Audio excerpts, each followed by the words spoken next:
दोस्तों 8 अगस्त 1942 बॉम्बे का गोवलिया टैंक मैदान, वहां पे हजारों की भीड़ इकट्ठा थी। साथ ही कांग्रेस की पूरी लीडरशिप भी वहां पे मौजूद थी और सबकी आंखें इसी चीज पे आस लगाई हुई थी कि क्या आज के दिन भारत की आजादी के लिए उसके आखिरी संघर्ष का यहां से आगाज होने वाला है। क्या ब्रिटिश हुकूमत अभी इतनी कमजोर हो गई है कि भारत को आजाद कराने का यही सही वक्त है। और ऐसे में महात्मा गांधी अपनी आइकॉनिक स्पीच देते हैं जिसमें वो कहते हैं कि मैं आप सबको एक छोटा सा मंत्र दे रहा हूं, इसे अपने दिलों में संजो लीजिए और वो मंत्र है करो या मरो। There is a dictum for the non-violent soldier of freedom: do or die. यानी डू और डाई, जिसका अर्थ है कि या तो हम भारत को आजाद करवा के रहेंगे या फिर इसके प्रयास में अपने प्राणों की आहुति दे देंगे। महात्मा गांधी ने इस बार क्लियरली कह दिया था कि अंग्रेजों के साथ ना ही वो कोई नेगोशिएशन करेंगे ना ही कोई कॉम्प्रोमाइज करेंगे और कांग्रेस का क्लियर एजेंडा है कंप्लीट इंडिपेंडेंस। और ब्रिटिशर्स को सीधी चेतावनी थी कि भारत छोड़ो। जी हां, आज मैं आपसे बात करने वाला हूं क्विट इंडिया मूवमेंट या भारत छोड़ो आंदोलन की। आइए इसका एक डीप एनालिसिस करते हैं। तो यूं तो क्विट इंडिया मूवमेंट की शुरुआत हुई साल 1942 में, पर इसकी बेटर अंडरस्टैंडिंग के लिए हमें इसका बैकग्राउंड, कॉजेज और उस वक्त कंट्री की क्या कंडीशन थी ये अच्छे से समझना होगा। तो आइए इस कहानी की शुरुआत करते हैं साल 1939 से। सितंबर 1 का दिन था जिस दिन जर्मनी ने पोलैंड पर अटैक कर दिया और यहां से सेकेंड वर्ल्ड वॉर की शुरुआत हो जाती है। उसके जस्ट 2 दिन बाद सितंबर 3 को ग्रेट ब्रिटेन जर्मनी के खिलाफ वॉर का ऐलान कर देता है। साथ ही इंडिया का सपोर्ट भी दुनिया के आगे डिक्लेयर कर देता है बिना इंडियन से कंसल्ट करे, जिस बात से इंडियंस काफी नाराज थे। दोस्तों, इस टॉपिक को अच्छे से समझने के लिए हमें सेकेंड वर्ल्ड वॉर की बेसिक अंडरस्टैंडिंग होना जरूरी है। जैसे कि इस वॉर में 2 टीम्स आमने सामने थी। एक टीम थी एक्सिस पावर्स की, जिसमें थी जर्मनी, इटली और जापान जैसी फासिस्ट रिजीम को फॉलो करने वाली कंट्रीज, जहां पे डिक्टेटर्स इस कंट्रीज को रूल कर रहे थे। दूसरी तरफ थी एलाइड पावर्स, जिसके अंदर थी great Britain, France, China, USSR और यूएसए जैसी पावरफुल कंट्रीज, जो सो कॉल्ड लिबरल और डेमोक्रेटिक कंट्रीज अपने आप को कहती थी। यह बात अलग है कि ग्रेट ब्रिटेन अपने आप में एक बड़ी इंपीरियलिस्ट पावर थी, जिसने इंडिया जैसी कंट्रीज को अपना गुलाम बनाया हुआ था। दोस्तों, इस मूवमेंट पे डायरेक्ट इफेक्ट पड़ा जापान और ग्रेट ब्रिटेन के बीच लड़ाई का। वो कैसे, ये हम वीडियो में आगे जानेंगे। इंडियन नेशनल कांग्रेस ने ब्रिटिश गवर्नमेंट को इस जंग में हेल्प करने का ऑफर दिया, पर उसके बदले में वो चाहते थे कि हमारी 2 कंडीशंस पूरी हो। पहली तो ये कि लड़ाई खत्म होने के बाद में इंडिया को आजाद किया जाए, साथ ही एक कॉन्स्टिट्यूएंट असेंबली यानी संविधान सभा बनाई जाए ताकि फ्री इंडिया अपने लिए एक पॉलिटिकल स्ट्रक्चर डिटरमाइन कर सके। और दूसरी ये कि इमीडिएटली अभी के अभी सेंटर लेवल पे एक जेन्युइनली रिस्पॉन्सिबल गवर्नमेंट स्थापित करी जाए। उस वक्त इंडिया के वाइसरॉय थे लॉर्ड लिनलिथगो, जिन्होंने इंडियंस की इन डिमांड्स को उठा के सीधा कचरे के डब्बे में फेंक दिया। दोस्तों, वर्ल्ड वॉर 2 में ब्रिटेन का साथ देना चाहिए इंडियंस को या नहीं, इस पे इंडिया के बड़े बड़े लीडर्स की अलग अलग विचारधारा थी।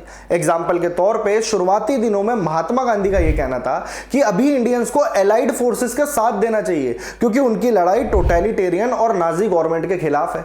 दूसरी तरफ सुभाष चंद्र बोस, जवाहरलाल नेहरू और सोशलिस्ट लोगों का यह कहना था कि यही सही समय है कि इंडिया अपने लिए एक नेशन वाइड स्ट्रगल लॉन्च करे ब्रिटिश हुकूमत के खिलाफ। जहां तक बात है वर्ल्ड वॉर की, तो वहां पे दोनों तरफ ही इंपीरियलिस्ट पावर्स हैं, इसलिए किसी की भी साइड लेने का सवाल पैदा ही नहीं होता। अगर ब्रिटेन वाकई में फ्रीडम और डेमोक्रेसी के लिए लड़ रहा है तो उसे यह बात साबित करनी चाहिए पहले इंडिया को आजाद करके। इन सब चीजों पे अंग्रेजी हुकूमत का कोई खास रिस्पॉन्स नहीं था।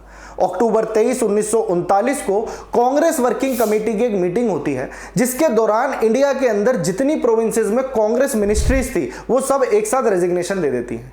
दूसरी तरफ 1940 में मुस्लिम लीग का एक सेशन होता है लाहौर में, जहां पे वो पाकिस्तान रेजोल्यूशन पास करते हैं, यानी अब वो अपने लिए एक अलग देश भी चाहते थे। इसका मतलब देश की यूनिटी वैसे ही खतरे में थी और इस वक्त nation wide combined struggle launch करने की पॉसिबिलिटीज काफी कम थी। हालात बदले साल 1940 में।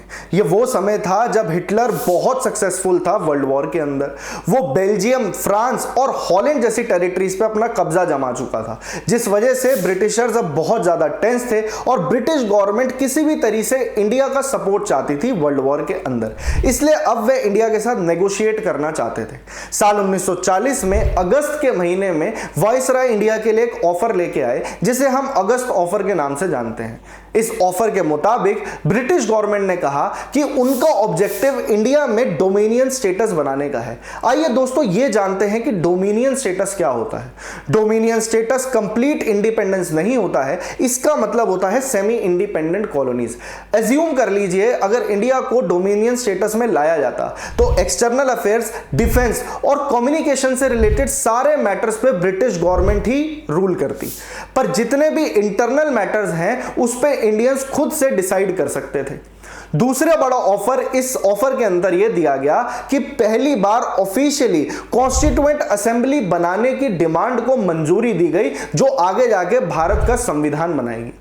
पर कांग्रेस अगस्त ऑफर से बिल्कुल भी एग्री नहीं करता था। उन्होंने कहा कि डोमिनियन स्टेटस अब पुराना कंसेप्ट हो चुका है, हमें तो कंप्लीट इंडिपेंडेंस ही चाहिए। और दूसरी तरफ मुस्लिम लीग अपने लिए अलग देश की डिमांड कर रहा था। अगस्त ऑफर के फेल होने के बाद 1941 तक आते आते वर्ल्ड वॉर अब एक भीषण रूप ले चुका था। जापान ने पर्ल हार्बर पर अटैक कर दिया था, जिस वजह से अमेरिका भी अब इस लड़ाई में कूद पड़ा था। दूसरी तरफ जापान और ब्रिटेन की फोर्सेस एकदम आमने सामने थी। 1942 मार्च के महीने तक आते आते जापान साउथ ईस्ट एशिया को ऑलमोस्ट कैप्चर कर चुका था और रंगून यानी म्यांमार पे भी अपना कब्जा बना चुका था। यानी जापान की फोर्सेस अब इंडिया के दरवाजे पे खड़ी थी और जापान किसी भी वक्त इंडिया को इन्वेड कर सकता है, इस बात का खतरा लोगों को सच लगने लगा, जिस वजह से ब्रिटिश हुकूमत की स्टेबिलिटी पे लोग सवाल उठाने लगे। ब्रिटिश गवर्नमेंट ने एक बार फिर कोशिश करी इंडियंस के साथ नेगोशिएट करने की। मार्च 1942 में ब्रिटिशर्स यहां पे क्रिप्स मिशन भेजते हैं, जिसके चेयरमैन थे स्टैफोर्ड क्रिप्स, जो ब्रिटिश कैबिनेट के एक मेंबर थे। पर क्रिप्स मिशन भी इंडिया आके फेल हो जाता है। हालांकि क्रिप्स मिशन अगस्त ऑफर से कहीं ज्यादा लिबर्टीज इंडिया को ऑफर करता है उनके पॉलिटिकल स्ट्रक्चर में, परंतु अब भी अंग्रेज इंडिया को पूरी तरीके से आजाद नहीं करना चाहते थे। बात वहीं आके डोमिनियन स्टेटस पर अटक जाती है, जिसपे महात्मा गांधी क्रिप्स मिशन के ऑफर को कहते हैं कि ये डूबते हुए बैंक का पोस्ट डेटेड चेक है, यानी कि अब डोमिनियन स्टेटस का कंसेप्ट पुराना हो गया है और हमें कंप्लीट इंडिपेंडेंस से कम कुछ भी नहीं चाहिए। दूसरी तरफ वर्ल्ड वॉर की वजह से इंडिया में बेसिक कमोडिटीज के दाम जैसे आटा, दाल, चावल, इनके प्राइसेस इतने बढ़ गए थे कि लोग बेसिक नेसेसिटीज अफोर्ड नहीं कर पा रहे थे।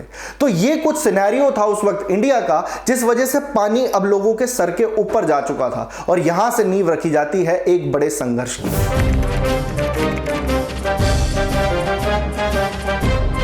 क्रिप्स मिशन के फेल होने के बाद स्टैफोर्ड क्रिप्स अपना बोरिया बिस्तरा बांध के इंग्लैंड वापस लौट गए थे।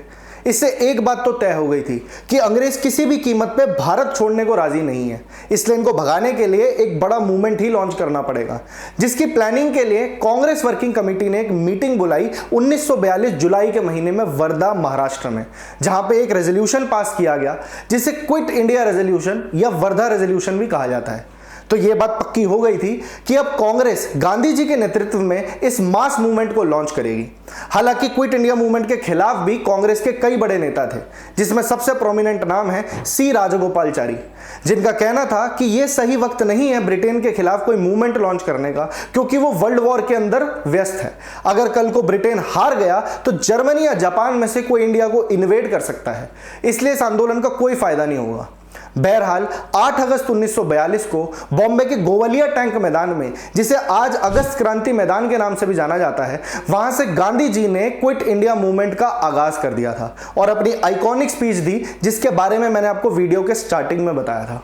इस मूवमेंट में किसको क्या करना है, इसके क्लियर इंस्ट्रक्शंस गांधी जी ने अपनी स्पीच में लोगों को दिए। उन्होंने कहा जो भी गवर्नमेंट ऑफिसर्स हैं वो अपनी जॉब को ना छोड़ें, बल्कि उसमें रहते हुए ही कांग्रेस का ओपनली समर्थन करें। दूसरी तरफ जो सोल्जर्स हैं वो भी अपना रेजिग्नेशन नहीं देंगे, बल्कि अपने ही लोगों पे फायर करने से जरूर मना करेंगे। दूसरी तरफ जो गरीब किसान और पीजेंट्स हैं उनको ये आदेश था कि वो किसी भी तरह का लैंड रेवेन्यू और टैक्स देने से मना करेंगे, स्पेशली उन जमींदारों को जो कि प्रो गवर्नमेंट है। गांधी जी ये बात अच्छे तरीके से जानते थे कि हो सकता है इन फ्यूचर इस मूवमेंट में कोई लीडरशिप इंस्ट्रक्शंस देने के लिए मौजूद ही ना हो, इसलिए उन्होंने अपने लोगों से कहा कि आप आज से अपने आप को आजाद समझेंगे और वही स्टेप्स लेंगे जो इस मूवमेंट को और स्ट्रांग बनाएगा। गांधी जी की स्पीच खत्म होने के तुरंत बाद बिल्कुल वैसा हुआ। कांग्रेस के बड़े बड़े नेताओं को अरेस्ट कर लिया गया और गांधी जी को उठा के आगा खान पैलेस में बंद कर दिया गया। इस आंदोलन को दबाने के लिए ब्रिटिश गवर्नमेंट ने हर मुमकिन प्रयास किया, शुरुआत में उन्होंने प्रेस को बैन कर दिया, गांधी जी के अखबार जैसे हरिजन और नेशनल हेराल्ड को भी बंद कर दिया। पर अगले 6 से 7 हफ्ते में यह आंदोलन आग की तरह फैलता चला गया। कांग्रेस के सारे बड़े नेता जेल में बंद थे और लीडरशिप ना होने की वजह से इस मूवमेंट में कई जगह पे वायलेंस भी देखने को मिला, जैसे कि कई पुलिस स्टेशंस पे अटैक कर दिया गया, ब्रिजेस को उड़ा दिया गया, रेलवे ट्रैक्स उखाड़ दिए गए, टेलीग्राफ लाइंस को कट कर दिया गया, पोस्ट ऑफिसेज और कई गवर्नमेंट बिल्डिंग्स पे अटैक भी किया गया। कई पब्लिक बिल्डिंग्स में से ब्रिटिश फ्लैग्स को हटा के नेशनल फ्लैग लगा दिए गए और ब्रिटिश एडमिनिस्ट्रेशन पूरी तरीके से डिस्टर्ब हो चुकी थी। स्टूडेंट्स ने स्कूल्स और कॉलेजेस छोड़ के स्ट्राइक्स और डेमोन्स्ट्रेशंस में हिस्सा लेना शुरू कर दिया। उन्होंने अंडरग्राउंड नेटवर्क को मदद पहुंचाने के लिए स्वदेशी पत्रिकाएं और इलीगल लिटरेचर डिस्ट्रीब्यूट करना शुरू कर दिया। अहमदाबाद, बॉम्बे, पुणे, जमशेदपुर और अहमदनगर जैसी जगहों पे वर्कर्स स्ट्राइक पे चले गए।